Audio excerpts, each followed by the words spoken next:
Hello friends, എല്ലാ കൂട്ടുകാർക്കും പുതിയൊരു റിവ്യൂയിലേക്ക് സ്വാഗതം. അങ്ങനെ ഷാരി വലിയൊരു ദ്രോഹമാണ് സരയുവിൻ്റെ അടുത്ത് ചെയ്തിരിക്കുന്നത്. അങ്ങനെ ആ കുഞ്ഞിനെ, അതായത് ദിവസങ്ങൾ മാത്രം പ്രായമുള്ള ആ കുഞ്ഞ് ഒരു ഭിക്ഷാടകന്റെ കയ്യിലേക്ക് കൊടുക്കുകയാണ്. അപ്പം അയാൾ അവിടുന്ന് ആ കുഞ്ഞിനെ കൊണ്ടുപോകുന്നുണ്ട്.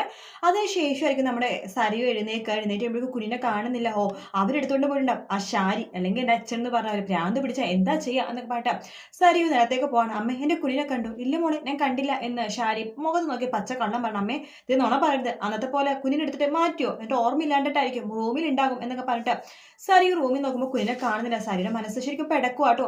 സരി അവിടെ എല്ലായിടത്തും നോക്കുന്നുണ്ട്, അവിടെ ഒന്നും കാണുന്നില്ല. പേടിച്ച് സരി ബാത്റൂമിലൊക്കെ കയറി നോക്കുന്നുണ്ട്. പ്രാന്ത് മൂത്തതല്ലേ, എന്തെങ്കിലും ചെയ്തിട്ടുണ്ടാവും വെച്ചിട്ട് സരി ആകെ പൊട്ടിക്കരഞ്ഞു പോട്ടോ. സരുവിന്റെ വിഷമം കാണുമ്പോഴേക്കും ഷാരിക്ക് നല്ല ബുദ്ധിമുട്ടുണ്ട്. പക്ഷെ സത്യം ഇനി പറയാനും പറ്റില്ല, കാരണം ആ ഒരു രീതിയിലാണല്ലോ ദ്രോഹം ചെയ്തിരിക്കുന്നത്. അങ്ങനെ സരി മനസ്സ് വിങ്ങി പൊട്ടിയിട്ട് മനോഹരനെ വിളിച്ച് പറയുന്നത്, മനുവായിട്ട് നമ്മുടെ മോളെ കാണാനില്ലെന്ന് പറയുമ്പോൾ മനുവിനും ആകെ വിഷമമാണ്. കാരണം എന്തൊക്കെ പറഞ്ഞാൽ സ്വന്തം മോളാണല്ലോ, എന്തൊക്കെ ക്രൂരനാണെന്ന് പറഞ്ഞാലും സ്വന്തം മോളുടെ ഒരു സ്നേഹവും കാര്യങ്ങളൊക്കെ ഉണ്ടാവുമല്ലോ. അങ്ങനെ മനോഹർ അന്വേഷിച്ചിറങ്ങാൻ തന്റെ മോൾക്ക് വേണ്ടി കിരണും കല്യാണിയൊക്കെ ഈ കാര്യങ്ങൾ അറിയുന്നുണ്ട്. അവർക്ക് ഷാരീനെയും രാഹുലിനെ തന്നെയാണ് സംശയം. കാരണം അവർക്ക് എങ്ങനെയെങ്കിലൊക്കെ ആ കുഞ്ഞിനെയും മനോഹറിനെ ഒഴിവാക്കിയിട്ട് സരുവിനെ കിരണെ കൊണ്ട് കെട്ടിക്കണമെന്നാണല്ലോ ആഗ്രഹം. അതുകൊണ്ട് തന്നെ അവരും ഇതിലേക്ക് നോക്കാൻ വേണ്ടി ഇറങ്ങുന്നുണ്ട്. അങ്ങനെ മനോഹറും കിരണും കല്യാണി എല്ലാവരും കൂടി ഇറങ്ങുവാണ് കുഞ്ഞിനെ തപ്പിയിട്ട്. ആ സമയത്ത് സരുവാണെങ്കിൽ ആകെ പൊട്ടിക്കരഞ്ഞു പോവാണ്. എൻ്റെ മോളെ എനിക്ക് കിട്ടിയില്ലെങ്കിൽ ഞാൻ ജീവനോട് ഉണ്ടാവില്ല എന്നൊക്കെ പറയുന്നുണ്ട്.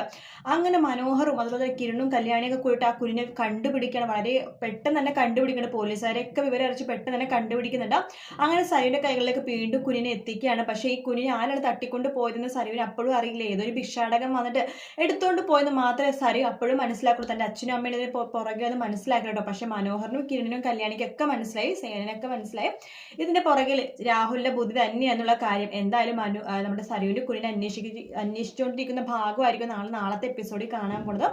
നാളെ എപ്പിസോഡ്സ് ഉണ്ടെന്നാണ് തോന്നുന്നത്. ഉണ്ടെന്നുണ്ടെങ്കിൽ രാവിലെ തന്നെ എപ്പിസോഡിന്റെ റിവ്യൂ ഇടാൻ കേട്ടോ. വീഡിയോ ഇഷ്ടപ്പെട്ടെങ്കിൽ ലൈക്ക് ചെയ്യുക, സബ്സ്ക്രൈബ് ചെയ്യുക, കമന്റ് ചെയ്യുക. മറ്റൊരു വീഡിയോ ആയിട്ട് വീണ്ടും കാണാം. Take care, bye bye.